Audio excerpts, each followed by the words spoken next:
Hello, welcome to tonight's Travel Talk, a conversation on D-Day for the 80th anniversary with Paul Wanke, Senior Instructor of the School of History, Philosophy, and Religion. The OSU Alumni Association's online Travel Talk series is our way of connecting the people of OSU and the places we go with our alumni group travel program. Welcome. For folks that are new, we welcome everyone on our tours, alumni, family, friends. And the best place to find our trips is online at fororegonstate.org/travel. And the website will be listed at the bottom of our slides as well. We have a mix of land tours and cruises and train trips and river boats. And there's exclusive departures with just OSU alumni and friends, and then also trips with a mix of alumni from other universities.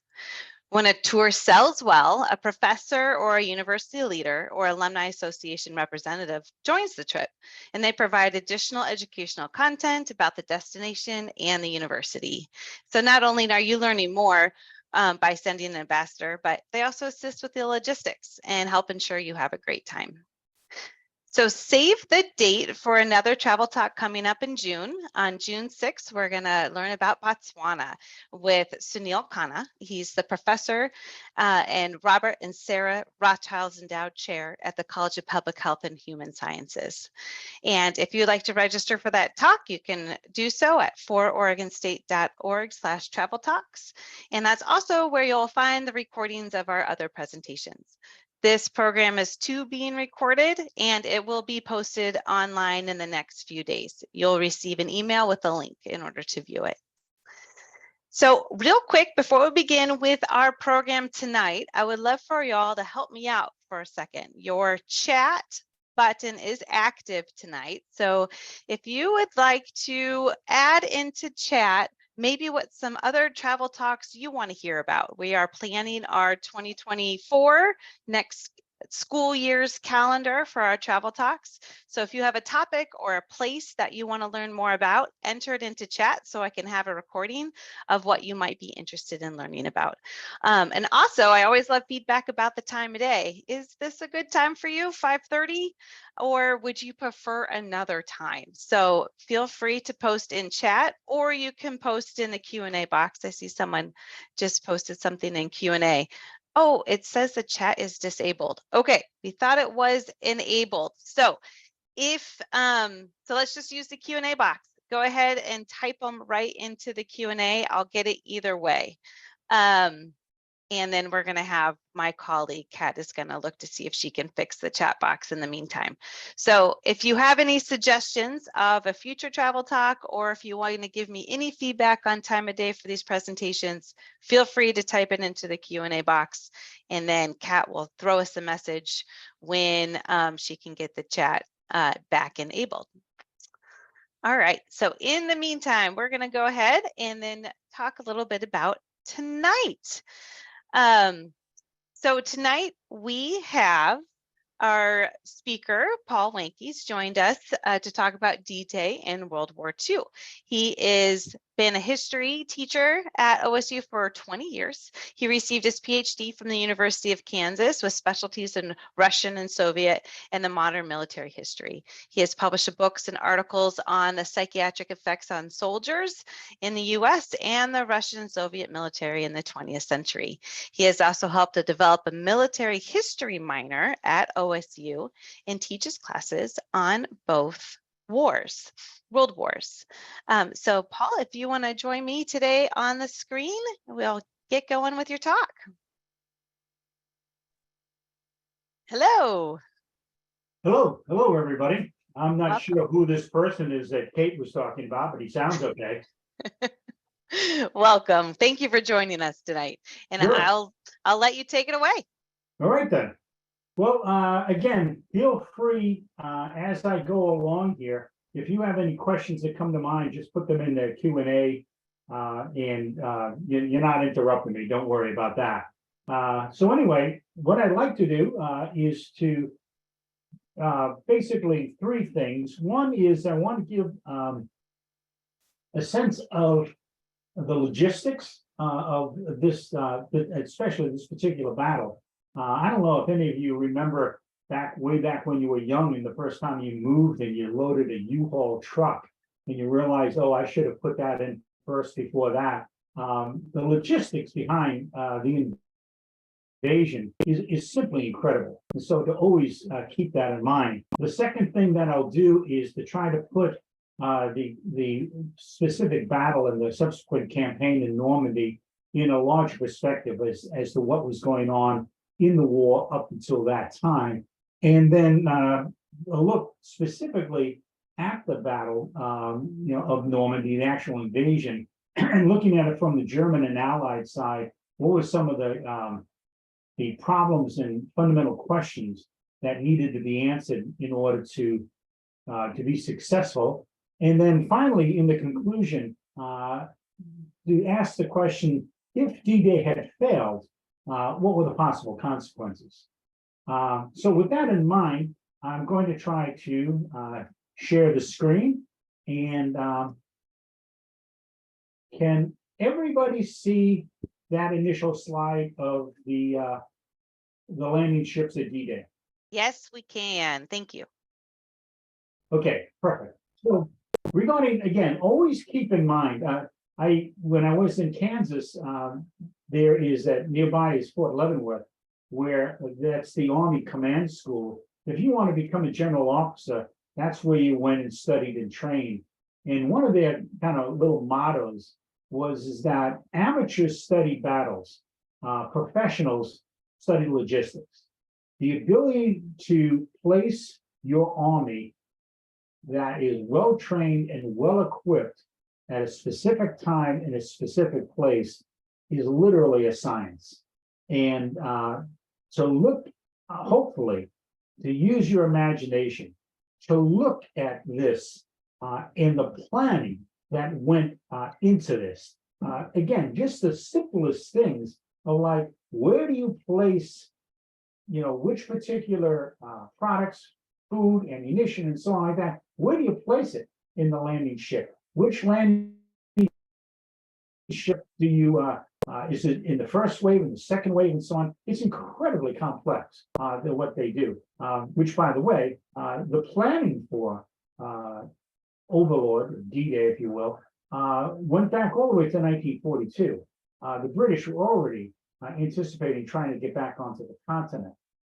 So when the actual invasion occurs, that's the product of 3 years of at least of pretty extensive planning and so on. Really quick, Paul, do yeah. you mind either putting it in a slideshow, turning the slideshow on, or making your slide a little bit bigger?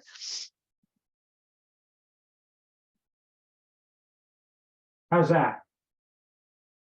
Yes, there you go. That looks great. Thank you. Okay, now, and I'm glad you said that.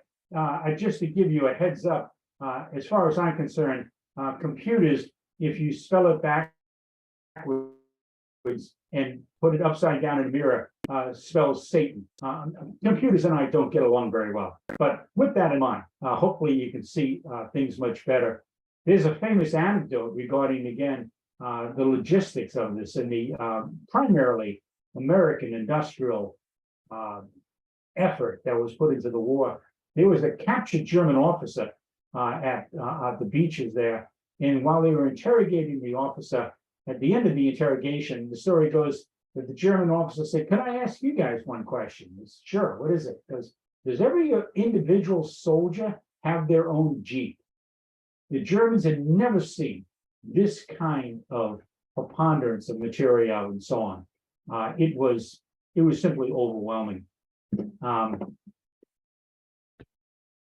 But to put it, the whole D-Day and Overlord in the big picture, looking in the Pacific.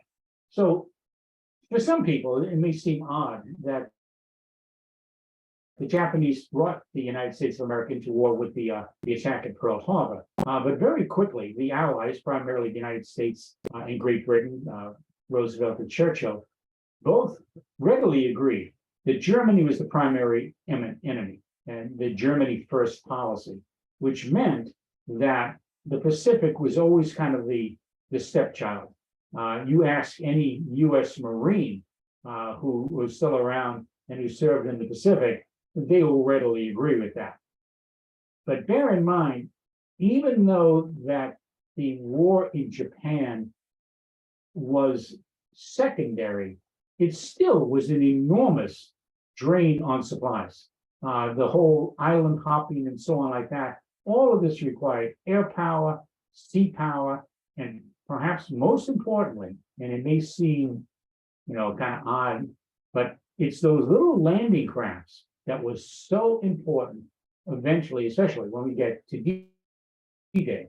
The campaign in the Pacific was controversial, like all of the entire war. One of the controversies was whether or not it was wasteful. If you look here, you can see that there was a Central Pacific offensive under Admiral Nimitz and the South Pacific offensive under General MacArthur. Traditional American policy, military policy, like General Grant in the Civil War, is you find the enemy and you basically put everything into it and go straight for it. But here, as you can see, you have two separate drives. MacArthur was arguably obsessed with freeing the Philippines, and Nimitz was heading straight for Japan. The main thing is, regarding D-Day, is these two separate offensives used up more precious logistical supplies that may have been used more efficiently in other theaters. Okay, so you always want to keep that in mind. Also, this may stun you, anybody who's in the audience who may have served, not necessarily them, but certainly even till today, some of the most vicious fighting that occurs in the American military is amongst the various services, because they're all fighting for a finite amount of money. So the United States Navy and the Army, and at this time the Army Air Force and so on, are all fighting for a certain amount of money. The Marines, they pretty much took whatever they got. But the main thing is that this conflict in the Pacific will always, again, is in the back of your head, keep this in mind, that it's a drain. Okay, whether or not it was necessary, that I'll leave up to you. And also never underestimate, this may stun you, but some people have very strong egos. To end up being a commanding officer in any military, I would suggest, requires a fair amount of ego. And General MacArthur and Admiral Nimitz, I think it's fair to say, both had very strong egos, and they didn't necessarily get along with one another. But moving to the strategic situation in Europe. So just bear in mind, ignore these various colors that you see there. Germany dominated the continent at this time.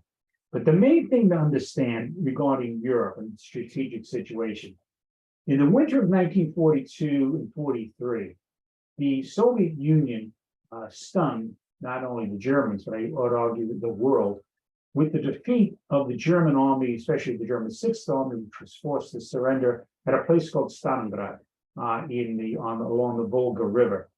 From this point on, the Germans were essentially put on their heels. They were put on the defensive. And in the summer of 1943, at a place called Kursk, it would be, if you're looking at that map, if you can see the city of Kiev, is famous today. This is in Ukraine. But if you were to go east of that, a little bit off the map, would be where Kursk was. The significance of Kursk in 1943 was that the Soviet Union defeated the Germans in the summer, and essentially where the Germans wanted to attack, and yet the Soviets defeated them. Up until this point, especially Great Britain and Winston Churchill were very wary, to say the least, of confronting the Germans on the Western Front. Churchill strongly believed in the idea of the soft underbelly. In 1943, as far as the Allies were concerned, most of the fighting was done in Sicily and in southern Italy. Okay, well, that's important to some degree, but from the mind of Joseph Stalin, there was still the vast preponderance of German ground forces, the Wehrmacht, were in the Soviet Union. They weren't fighting the Allies in Sicily. Okay, a real second front meant the invasion of France, at least was Joe Stalin. Okay, with the victory at Kursk, however, in 1943, Churchill starts to be concerned about the idea that, you know, it's possible that the Soviet Union could defeat Nazi Germany on its own. And by the time the war ended, Soviet control could be not only in Eastern Europe, but they could control all of Germany and maybe be even on the French border. And Churchill didn't want that. So he becomes more enthusiastic about the idea of D-Day as 1943 moves along. Okay, the fighting in Italy was, for a lot of military historians and the veterans who fought there, it sounded like World War I. It was one hill after another hill, a small stream. It was a slogging match, and it was a battle that was in the Germans' advantage to fight defensively in Italy. If anybody goes to that tour of Italy for wine, which I would strongly suggest, I think you'll see that the center of Italy, the Apennine Mountains, is difficult country. And easily, the Germans were, I shouldn't say easily, but the Germans, in a sense, had an advantage fighting defensively. So now the big question is, a real second front requires an Allied invasion of France, and we can't avoid it any longer. So in June of 1944, finally, the invasion occurs. And to give you a sense of what we're looking at here as far as chain of command, the overall commander was General Dwight D. Eisenhower, who was controversial. And I think this is something I want to get across to you, is that there is a lot of debate regarding the Second World War to this day. I think sometimes, especially the Americans, it's kind of like, well, the Americans entered the war and then the Germans gave up. It's not quite that easy. Eisenhower was a controversial pick, for example, as Supreme Commander, mostly because he never really, he never commanded troops in combat, not like as a lieutenant or a captain or anything like that. There were people who felt, frankly speaking, that Eisenhower was out of his depth. And certainly, one of the people who thought that was the overall commander of the 21st Army Group, who would command all land forces in the invasion, a man named Bernard Law Montgomery, the British commander, who is a fascinating character in of itself. And he felt that, like I said, Eisenhower was out of his depth. Okay, Montgomery fought in the First War. He was involved in fighting in the Second. Was forced again out of Dunkirk, back to Great Britain and so on. He was a very good commander. A lot of Americans in Britain still argue over this fella. I would suggest that Bernard Law Montgomery's greatest enemy was himself.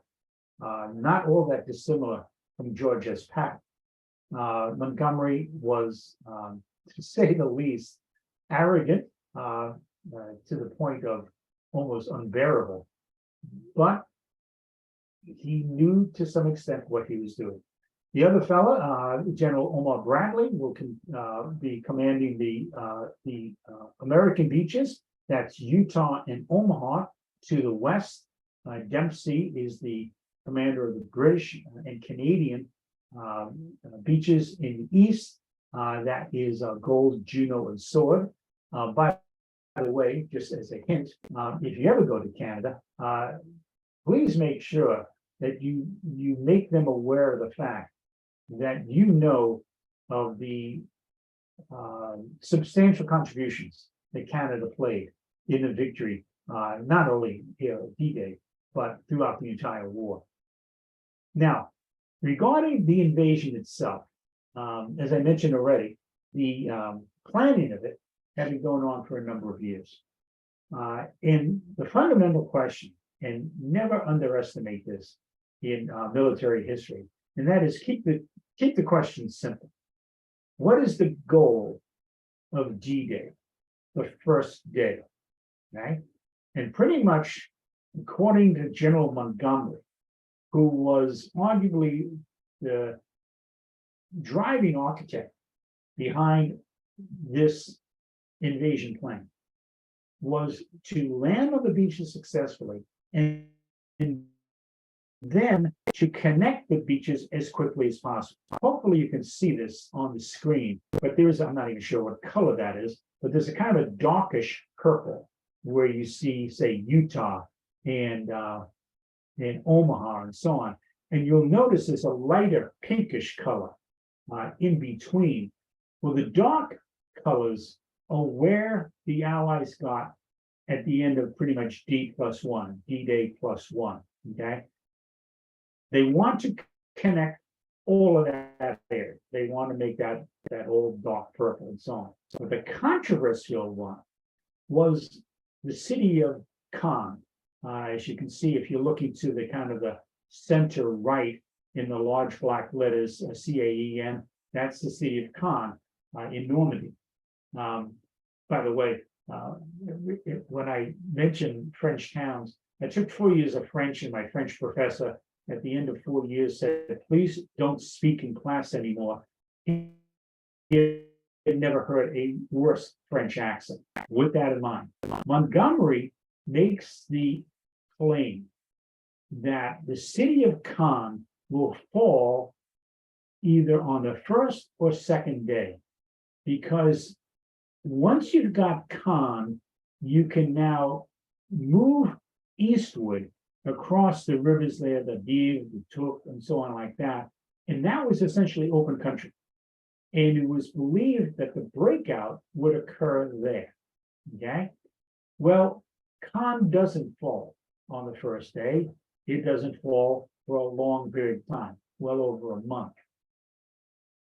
In one of the controversies regarding, or in all history, is there's the original plans, and then never underestimate post-war memoirs.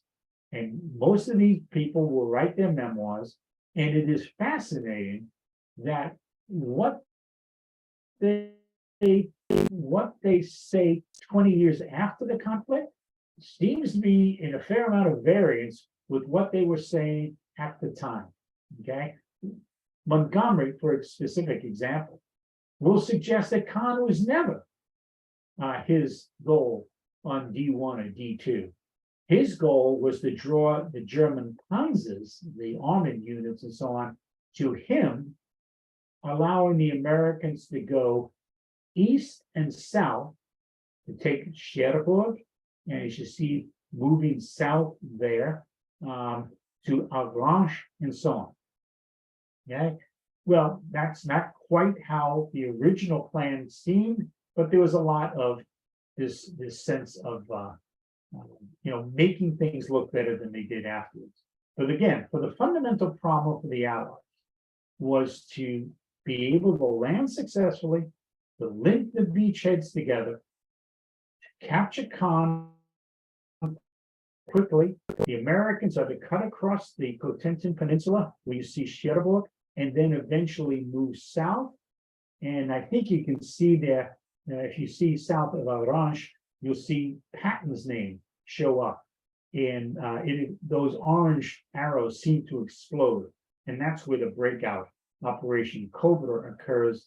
And arguably the Normandy campaign essentially almost ends at that point, because now they've got the Germans on the run. Okay. Now, from the German point of view, the big question was obviously, number one, where is the invasion going to occur?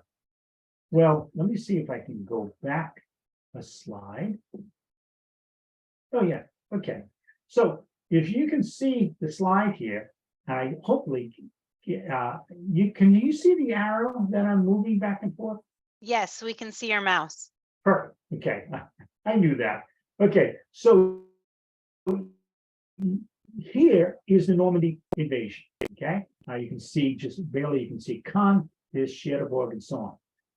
From the German point of view, the number one question is, where will the invasion occur?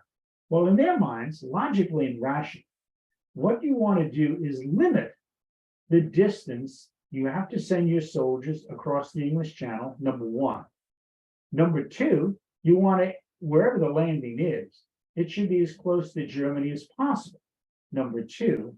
And number three, the distance, again, between England and France, or wherever the invasion is, should be as limited or as small as possible, allowing Allied air power to control this area even better. And from the German point of view, from a number of Germans, you look at the map and it is obvious that where the Allies should invade is Calais. There's a narrow gap across from Dover to Calais. It is closer to Germany. The air power here would be much more superior and so on. And it is a short distance to take the Allies across. Well, fundamental problem there is, if the Germans expect that, then there is no element of surprise. And so one of the things that the Allies have to determine or decide upon, it is also where to land. And the decision to land here is in part because, a large part, of surprise. It is further across, obviously across the channel. It makes air power a little bit more difficult. Also, there were no real port cities. Cherbourg is there, but you don't have a major port like Calais. And the Germans simply, the belief was, you cannot launch an invasion against the French unless you capture a port city, a significant port city, immediately. One of the things, when you go there, when you walk the beaches of Normandy, you can still see the remains of something the Germans never anticipated. And that is, we built artificial harbors, essentially, the so-called mulberries, which the Allies dragged across and again, created essentially artificial harbors to unload equipment and so on like that. The Germans just didn't expect that. The other question the Germans had was, okay, there's a number of possible places the Allies could land. With that in mind, where do you put the German armored forces? One of the commanders was a man named Erwin Rommel, and Rommel, who fought in North Africa, was convinced that the German panzers, the armored forces, had to be as close to the beaches as possible. The reason being is Allied air control is so dominant that if we're 20 miles, 10 miles away from the beach, in the process of crossing that 10 miles, the Allied air power will destroy and tear out the heart of the German armed forces and so on. Therefore, we must be as close to the beach as possible. But now the fundamental question is, okay, which beach? If you guess wrong and you're putting all of the armor at Calais and they land at Normandy, well, the German armed forces will be chewed apart if they now try to shift south because of Allied air. Okay. The other fellow is a man named Gerd von Rundstedt, who's an older, more conservative German military officer and so on. His argument is that the German panzers should be away from the beaches. They should be centered around the road and network, allowing them the most flexibility to go to various beaches as quickly as possible. Try to imagine Rundstedt saw the decision of where to place the panzers and to the equivalent of, like, where do you place a fire department? You want the fire department someplace where it can reach a number of places as quickly as possible. What makes everything even worse is that under the chain of command, Adolf Hitler made it incumbent upon himself that only he can release the panzer forces. And I'm sure you're all aware of the idea, well, if you got three different opinions one of the worst things you can do is kind of like, well, we'll give a little bit to one, a little bit to two, and a little bit to three. And that's kind of what happened here. The German panzers were not able to react as quickly as possible. Arguably speaking, of the three, Rommel was probably the most correct, but it only depended on whether or not Rommel could guess the correct beach in the first place. Okay. I'd like to finish up with the idea of kind of like whatever, a historical. What if D-Day failed? And I think this tends to help focus on the idea of the importance of D-Day. If D-Day failed, and this is at this point, by the way, bear in mind, this is completely my opinion. Okay, and well, other historians and so on, but I mean, it's controversial without a doubt. I would suggest that if D-Day had failed, that it is not as if we could not have done it again and the Germans would have been defeated. The Germans were, by 1944, were hammered.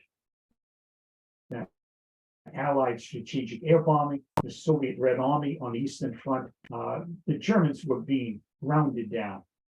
But if they had won at D-Day, I would suggest to you that the greatest hope the Germans have, which you'll see later in the so-called Battle of the Bulge, which will occur here in December of 1944, is that Germany's greatest hope was if the Allies fell apart, if the British and the Americans end up fighting over, who was responsible for the failure of D-Day.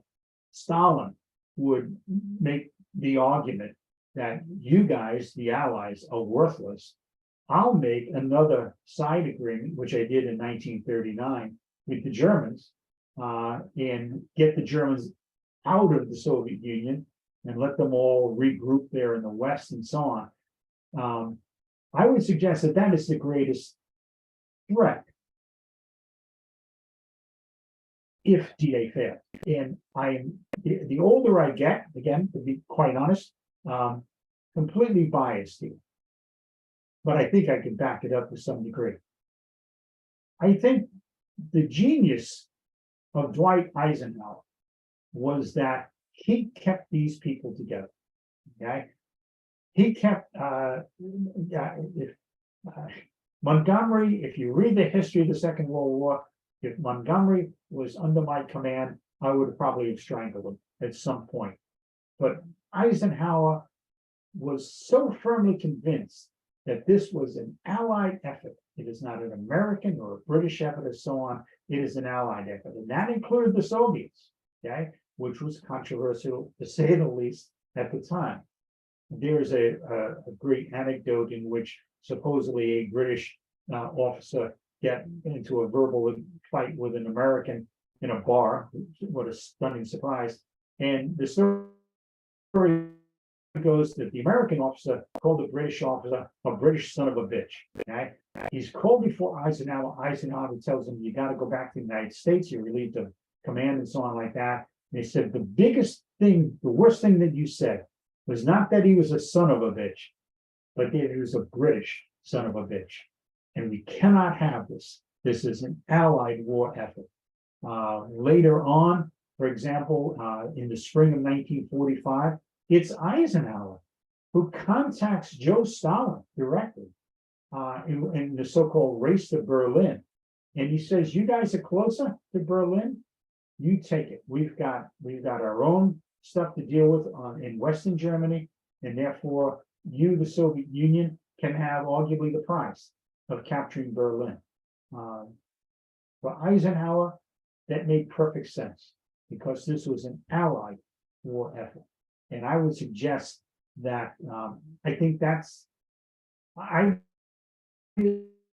Eisenhower's greatest contribution to the war was keeping all these people together. That's pretty much it. I want to open this up for questions as much as possible. Yes, definitely. If anyone that has questions, feel free to either put them in Q&A or in chat. You can ask a lot of them. Bill, I don't think you have access to your microphone. So why don't you go ahead and put your question in chat? I see that you have your hand raised. That would be the best way to reach us. And we did have one question that we're asking about the equipment, whether or not the American tanks, well, there was a comment saying that American tanks weren't quite as good as the German Tigers or Panther tanks. Do you have any thoughts on the equipment and whether or not who had, I guess, better equipment? Well, that's a great question. In 1942, when we were sending American tanks to the British, and we also sent them to the Soviet Union, they got the nickname of Zippos. And Zippos was a ubiquitous cigarette lighter at the time, because we fueled our tanks with gasoline originally. And I don't know if you've ever been around gasoline, but not a good reaction when they hit fire. So our tanks were not nearly as well designed, not only the Germans, but I would argue even compared to the Soviets. But to bear in mind, the advantage the Americans had is we could make tons of these tanks. We could make bucketfuls of these tanks. The Germans could make Tiger tanks, but these things were so sophisticated that if anything fell apart, like cars nowadays, I don't know about you people, but if I see the little light that suggests there's a warning, I just leave the car where I am and walk home. So they had better tanks, but we had way more of them.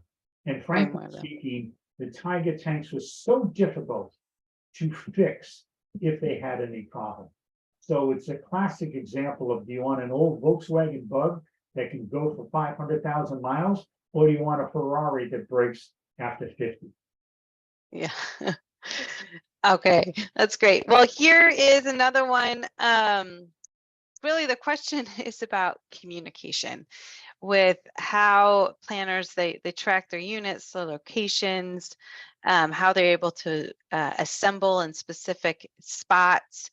How did they really communicate with each other without computers and to be there within those 15-minute intervals?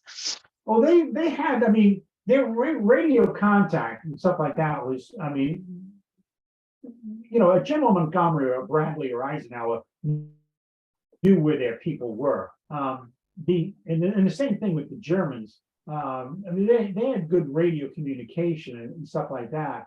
The biggest problem wasn't so much regarding ground troops. They could communicate with each other. So a division could communicate with another division, something like that. Where it became a problem, especially for the Allies, was communication with the air.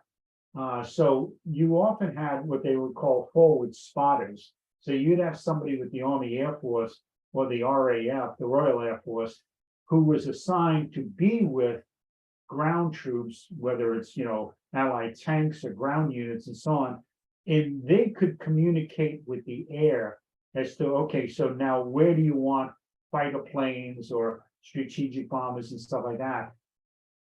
That was dicey. During D-Day, for example, there was a couple of tragic incidents where the Allies tried to do what they called carpet bombing, where they were going to just lay down this carpet of heavy bombs and so on like that, and they fell short, and they hit the American forces that were ready to advance after the air power got done, but they got hit by themselves, primarily because of poor communication. Got it. Well, let's see. Candy is wondering if you could talk about the contributions of the Army Air Corps on D-Day. Yeah, let's put it this way. D-Day would not have occurred if the RAF and the Army Air Force did not have absolute domination of the air. I mean, it was I'd have to double check it, but I believe 4 German Luftwaffe planes got in the air on D-Day. 4 planes, okay? Mm. We simply overwhelmed them. One of the reasons why the Germans didn't invade in 1940 after the debacle at Dunkirk is because the Germans did not have control of the air. That's the whole, Battle of Britain. There wasn't the Luftwaffe was essentially gone. And anything that moved on the ground, like the Panzers and stuff like that, anything motorized that moved on the ground during the day was simply asking for it. And we just dominated. For personal opinion, this would never have happened. It would never have been successful without the absolute dominance of air power. That's great. In your opinion, how could we have lessened the friendly fire casualties from the invasion? Okay, not to seem cynical, but we couldn't. In my personal opinion, we couldn't. The equipment was incredibly, in many ways, incredibly crude.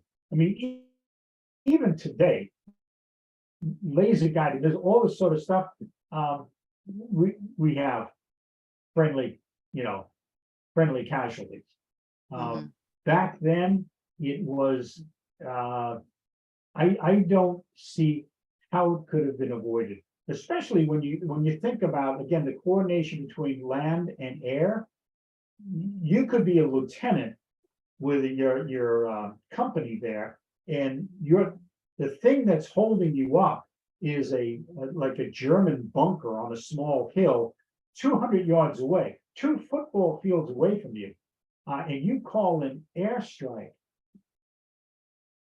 At this point in time in history, to hit a target within 200 yards, that would be pretty impressive. And bear in mind, in order to be accurate, essentially you're asking that pilot to fly as low as possible. And the lower that pilot flies, the more likely he's not going to be on another flight. Yeah. We had one of our listeners, Candy, just typed in that said that her father was a B-17 pilot and was there on D-Day. So you've got some family listening in, which is great. Okay, and then we'll have a question about to cover, I think they're saying the weathermen to cover the time of the battle. For those of you who do not believe that either the gods or the goddesses or luck is on somebody's hand, the weather in the Channel was terrible. I don't. If anybody's been to Great Britain and England, wonderful people, even though they have warm beer, so not all that stuff. But the weather makes Oregon seem like Mexico. Okay, so the weather in the Channel was very dicey. And we're not talking just like clouds. We're talking about high surf, basically physically not being able to invade. And one of those bizarre things, because of the logistics of the geography, I should say, the Allies were in control of weather stations in Greenland and Iceland. We could see weather fronts coming in approximately 48 hours sooner than the Germans could. And the Germans were convinced that the weather was so bad the Allies would never invade. But if I remember right, the British officer was a man named Staggs, and he was the weather officer essentially. So imagine this: it's at night. The weather outside is howling, storm, rain, and stuff like that. Staggs comes in and he tells and I cannot imagine the pressure that's on these guys, because you make the wrong decision, something like this, thousands of people will die. And Staggs says, I see an opening coming up on June 6th, a narrow opening. And the long and short of it is Eisenhower goes around the room and then finally makes a decision that they'll go. And, to this day, if you got any, relatives or veterans and stuff like that of this, they'll all tell you that ride across the channel, half of those guys were throwing up in their helmets because of the bouncing around in the syrup. But I forget the exact, I think it's roughly a week later, one of the worst storms in the channel history comes through and tears apart a couple of the, well, one of those artificial harbors. It was really dicey getting across the English Channel. Wow. Yeah. And you're right. The weather can be quite interesting up there. Yeah, good. Yeah. And while on that front, Darren was wondering about the role of the naval forces in the invasion.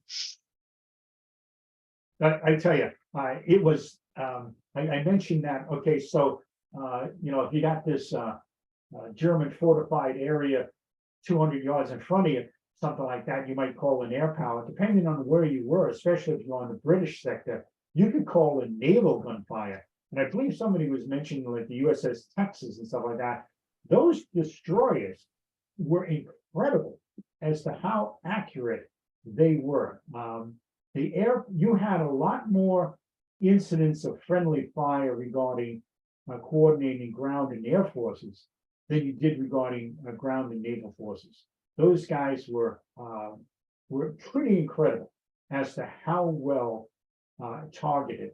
And so bear in mind, again, the overwhelming logistics and firepower, these guys were calling in an entire British or American destroyer, which is, I mean, these are like 12, 14-inch guns.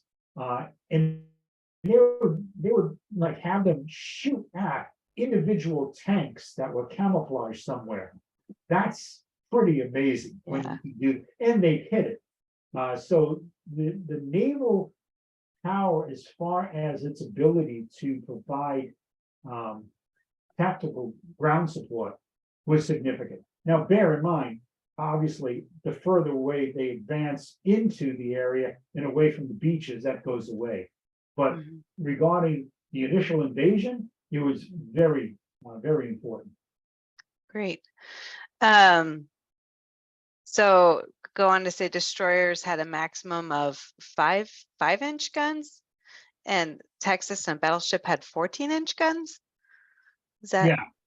Yep. Oh, I could very well have that wrong, depending on the classification of the ship. The main thing is that they had powerful guns that were fairly accurate.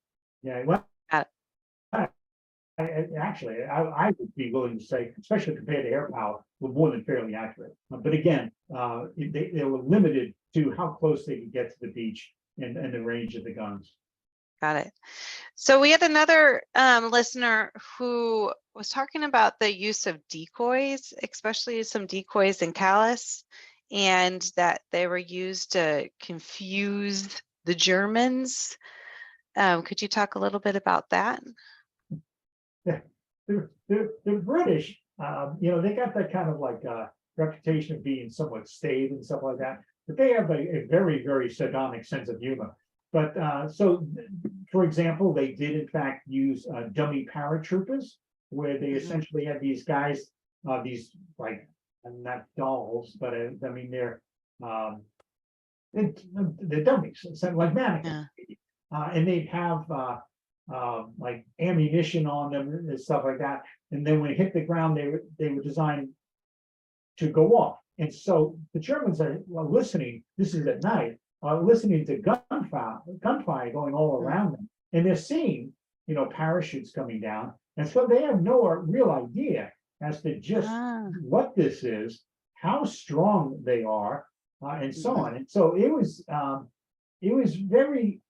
It may seem like not that big of a deal, but bear in mind from the German point of view, and I think it's Rommel who's quoted as saying that this is going to be the longest day, meaning the Germans had to react as quickly as possible and correctly as possible. And all of these little things may not seem like a lot initially, but put them all together tended to confuse the Germans. And even if it meant confusion that said 30 minutes or an hour delay was significant.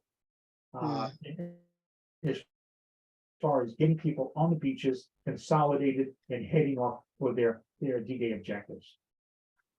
Got it. To that point, Jacob was wondering if you could talk a little bit more about the Germans' leadership and their reaction to D-Day and just after the invasion happened. Well, at this point, Hitler is, frankly speaking, is a shell of himself physically. He is essentially stays up all night, gets a little bit of a meth cocktail for breakfast, which is usually around 11 in the morning, and so on. And as I mentioned before, he was essential for releasing the Panzers. So there's a problem. The second one is for Brunstedt, for example, the more or less the older conservative general was not convinced that Normandy was the main attack. They're still thinking, okay, what the Allies are doing is they're going to fake going across the Channel. They're going to fake going across here. But then the real invasion will be here. And this is where the 15th German Army is.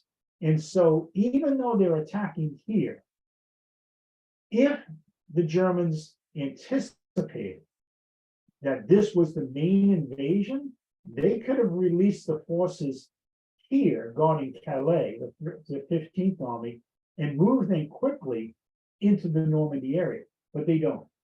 And part of that is because the Allies had done an incredible job of fooling the Germans with things like Operation Fortitude. And if you're into intelligence operations and so on like that, they did everything they can prepping to this point. Well, one quick example is the Germans greatly respected and arguably feared Patton. Patton is not involved in the original invasion. And so the Germans are thinking, well, if he is not there, where is he? And wherever he is going to be where the main invasion is. And so again, this sense of not being sure and delaying proper reactions was a significant problem for the Germans. Got it. Well, then we have one more question because we're getting close to our 6:30 mark, and there's two trips that deal with World War II history that I want to briefly talk about before we close. But the question is, what relationship does D-Day have to Market Garden? Well, welcome to Montgomery. So D-Day puts them on the soil of France. Okay. So they're successful there. Eventually, Patton will break out to the south here, and then we'll move swiftly towards the Seine and Paris and so on. This period was seemingly incredible, how fast the Allies were moving.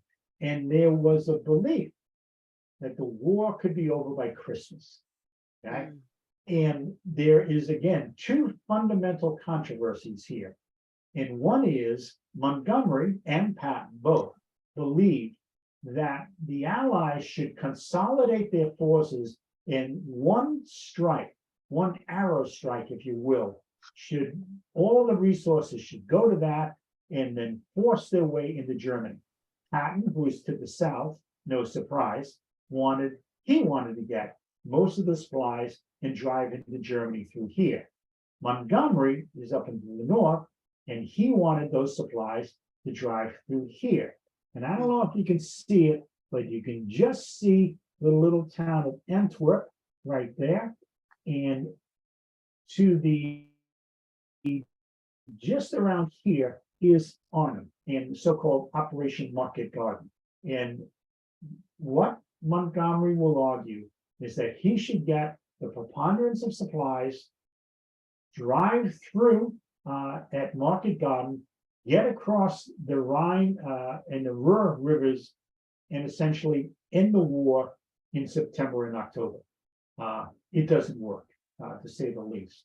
But it was there's the famous quote where one of the airborne officers when looking at the plan, said it looked like a good plan, except it might be a bridge too far, because they had to capture a whole series of bridges essentially simultaneously, and it didn't work.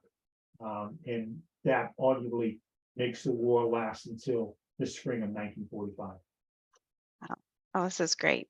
Well, we do have near time. So what I'm doing is I'm putting in chat. Paul was gracious to be able to share his email address. If you have any other questions that you want to ask him to, he's welcome to entertain those on email. So that is in chat. And before we jump off, I do want to share some fun information with you all. We've got 2 trips that are heading to France and surrounding areas to learn more about World War II. The first one is the May of 2024. It's honoring D-Day and the 80th anniversary. It's with AHI Travel.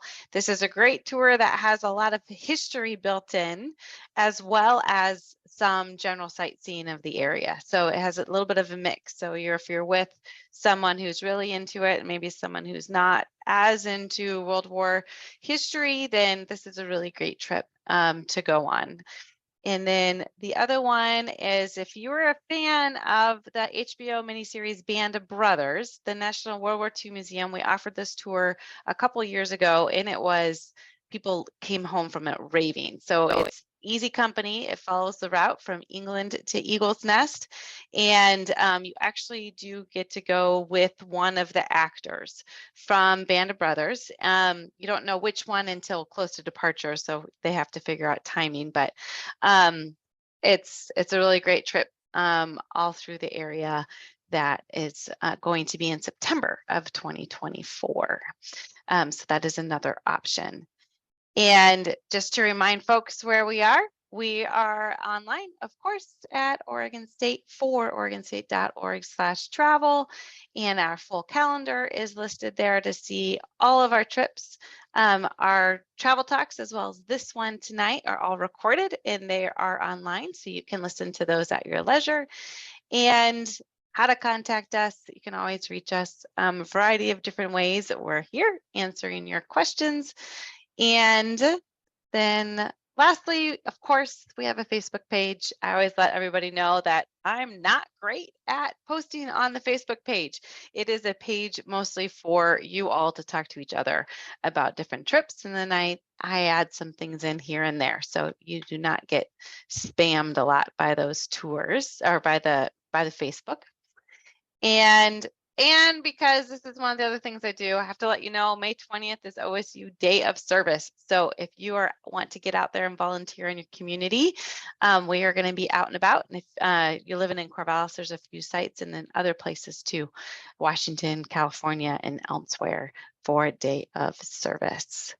But that's all I have tonight. Paul, thank you so much. We do definitely have some other folks typing in right now saying thank you, excellent program. Joan says thank you, Darren says thank you. So thank you very much for your time with us to learn more about D-Day. All right, well, then that is all she wrote. Everyone, have a great evening, and we'll see you next time. Bye-bye.